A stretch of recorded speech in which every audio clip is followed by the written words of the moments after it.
Il y a eu ce vote d'une trêve humanitaire au Conseil de sécurité. Manifestement, ça ne marche pas. C'est l'impuissance à tous les niveaux.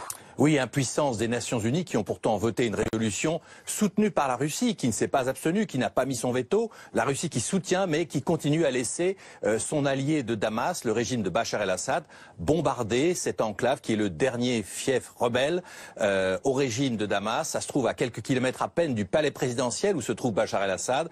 Et donc les bombardements continuent et surtout les convois humanitaires n'arrivent même pas à pénétrer dans cette enclave tellement les bombardements sont denses. Et donc c'est un échec absolument total des Nations Unies. Alors que faire? Eh bien, face à cette impuissance, il faut faire pression sur les régimes qui soutiennent Assad et la Syrie. En clair, l'Iran et la Russie. Alors, le régime pourrait être sensible à des arguments de poids des États-Unis et de Trump en particulier, mais Trump a d'autres soucis chez lui, à la Maison-Blanche, et donc il n'est pas du tout présent, et ce n'est pas une priorité pour les États-Unis. Reste l'Europe, l'Europe qui évidemment dénonce les massacres annoncés des civils qui se reproduisent tous les jours. Emmanuel Macron, lui, a choisi de faire monter la pression. Il a appelé à plusieurs reprises Vladimir Poutine, encore une fois hier. Il a également parlé aux dirigeants iraniens, au président iranien. À Téhéran, hier, Jean-Yves Le Drian lui-même a voulu convaincre les Iraniens, mais ça n'a pas du tout porté ses fruits. Ces démarches, pour l'instant, se heurtent à un mur, aussi bien à Moscou qu'à Téhéran. Et on dit même qu'avec les Iraniens, le dialogue est extrêmement dur. Il n'y a pas de possibilité vraiment d'ouverture. Donc, dans ce contexte-là, eh bien, l'offensive syrienne continue.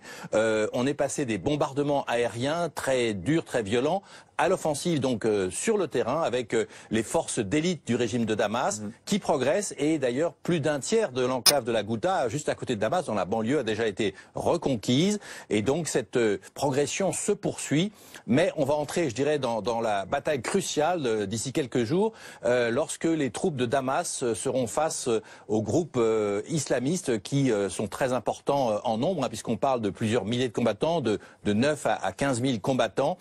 Certains sont des rebelles dits entre guillemets de l'opposition modérée, d'autres sont issus d'Al-Qaïda, et c'est bien le problème, car parmi ces rebelles à l'intérieur de la poche, il y a à la fois des rebelles qui seraient capables de négocier avec le régime de Damas et de conclure une sorte d'issue politique à cette guerre qui n'en finit pas depuis 7 ans, plus de 350 000 morts officiels, près de 400 000, 450 000 victimes selon certaines informations, cette guerre qui n'en finit pas, sauf dans cette poche où donc ce dernier résidu des rebelles pourrait faire l'objet de nouvelles dramatiques, sauf si évidemment l'ONU permettait le passage de ces convois, en tout cas réussissait à faire parvenir tous ces camions avec des médicaments et de la nourriture pour sauvegarder ces populations civiles.